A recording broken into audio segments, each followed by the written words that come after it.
going to talk to you this morning about cultivating community.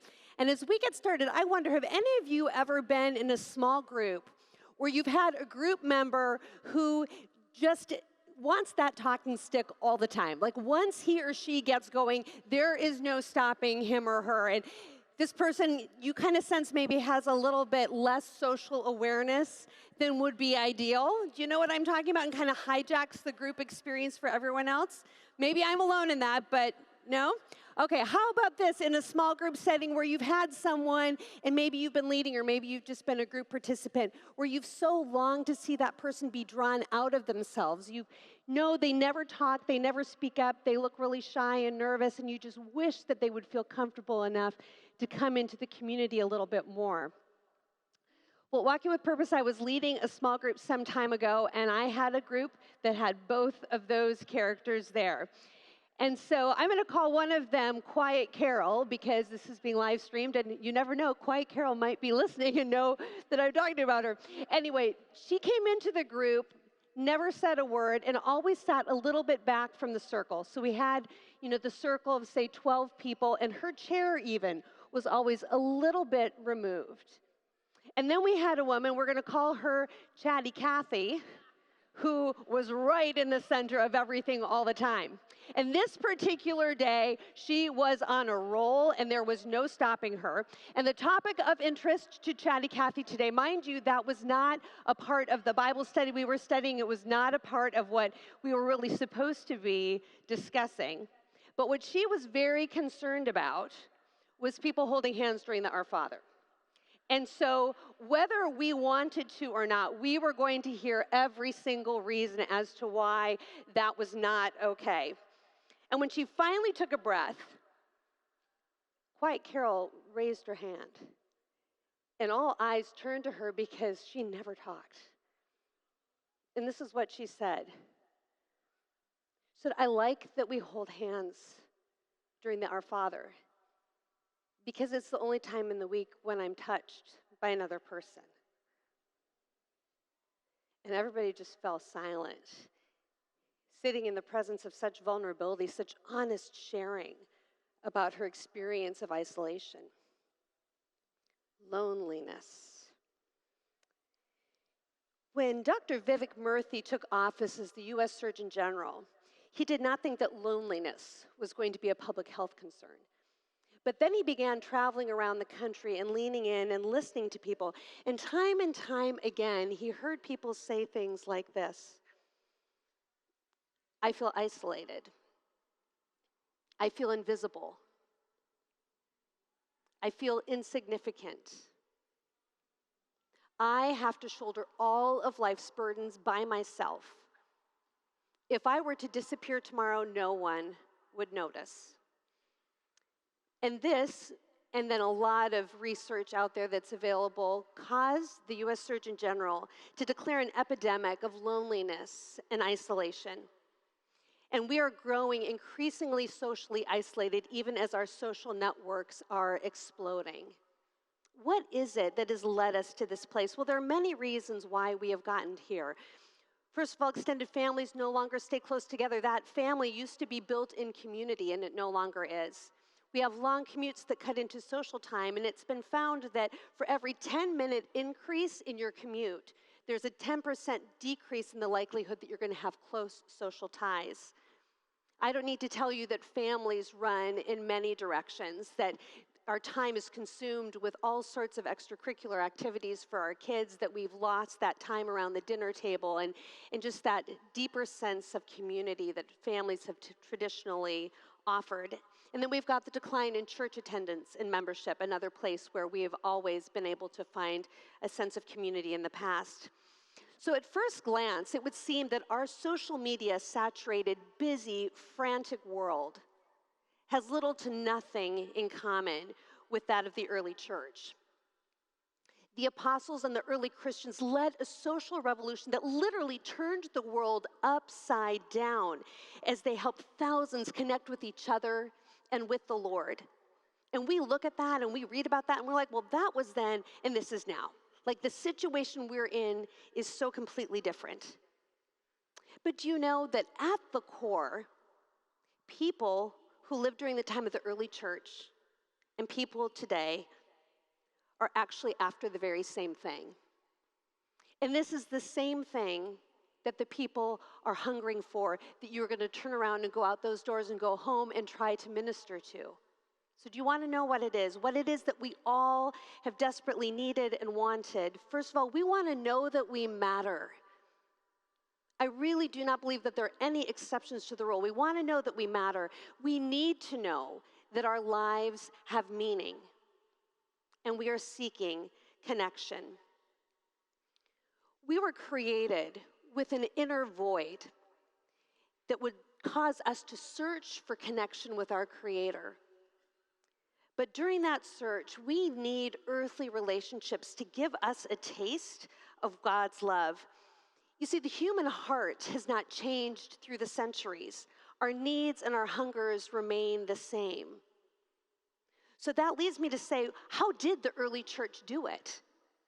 And what can we learn from them? And why should we learn from them? We need to learn from them because this really matters. The way in which they did community is going to be the key to our ability to take all the things that we've received this week and share it with others.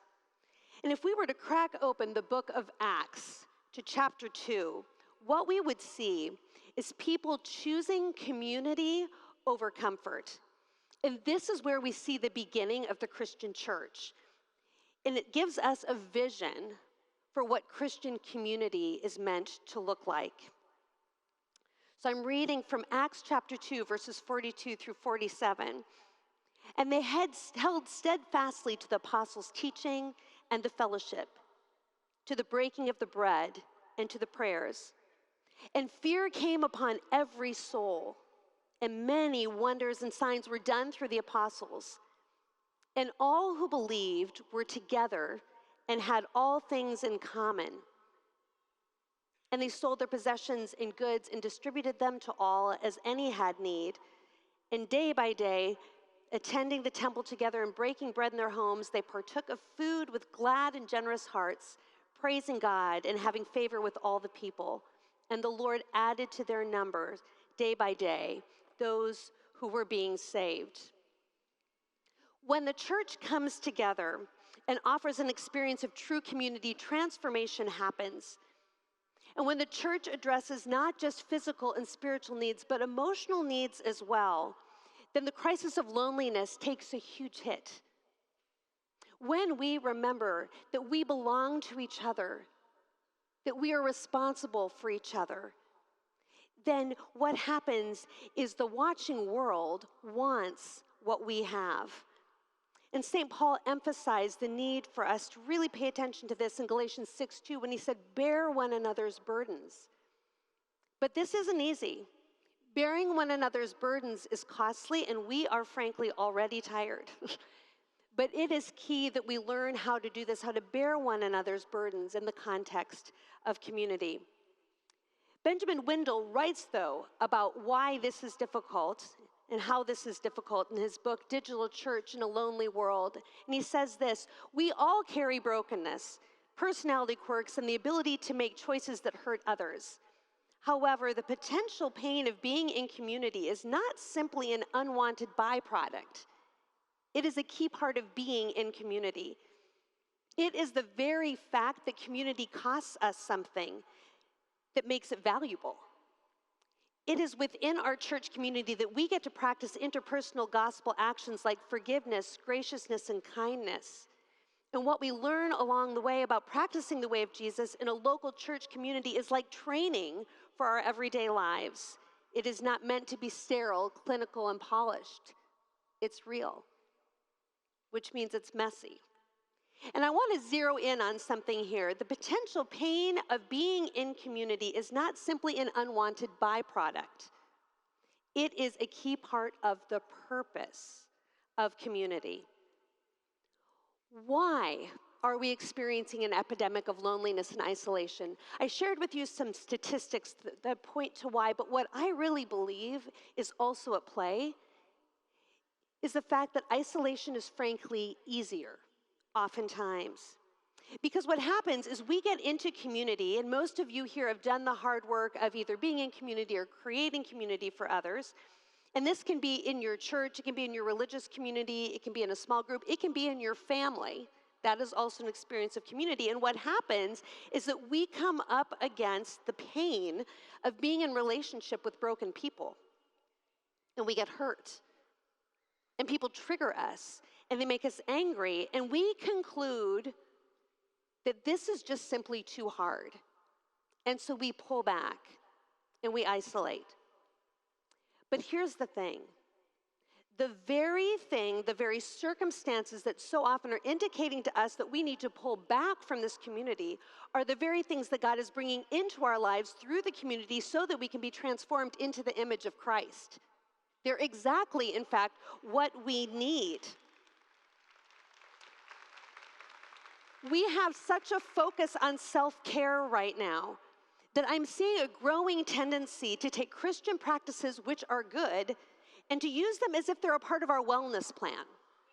So we pick the things that make us feel better, and then we skip out on the stuff when it gets too hard. We stay away from the things that don't. And we've got to be careful, though, that we are not reducing spiritual practices to aesthetically pleasing, restful alternatives to the busyness of modern life. I get why that is appealing, right? I know we're anxious, I know we're tired, I know we're worn out. But the path to follow Jesus is not a spiritual wellness alternative. It's saying yes to Jesus' command to live a crucified life. That's actually what it is. In Galatians 2:20, Paul said, I have been crucified with Christ, and I no longer live because Christ lives in me. The life that I live in the body, I live by faith in the Son of God who loved me and gave himself for me. Christian community is not about having friends and an experience of belonging and not feeling lonely. It's about staying in community and doing the hard work of experiencing rupture in relationship and then restoration. It's costly because we have to ask for forgiveness and offer forgiveness and bite our tongue and speak kindly. In this, there is always going to be a death to self. Remember, I have been crucified with Christ. It's not going to be easy. So don't be surprised when it's hard. Don't be surprised and don't give up. Don't give up on creating these communities. Don't give up on being a part of these communities. And I want to ask you, where is it that you want to give up? Is it your religious community? Is it a small group? Is it your parish? Is it your family? Is it maybe your marriage? Where is it where you are feeling the pain of these two broken people or this group of broken people pressing together? What I'm asking you is to consider the possibility that God has you in that position for the purpose of making you more and more like his Son. So I want to encourage you to be brave and to stay, to press in, to keep showing up. It matters. There is a ripple effect when we do this. It is in community that we can pass on what we have received. But if you will do this work, if you will not give up, then you will be a difference maker for your generation, and you will help build a church where no one stands alone. Thank you.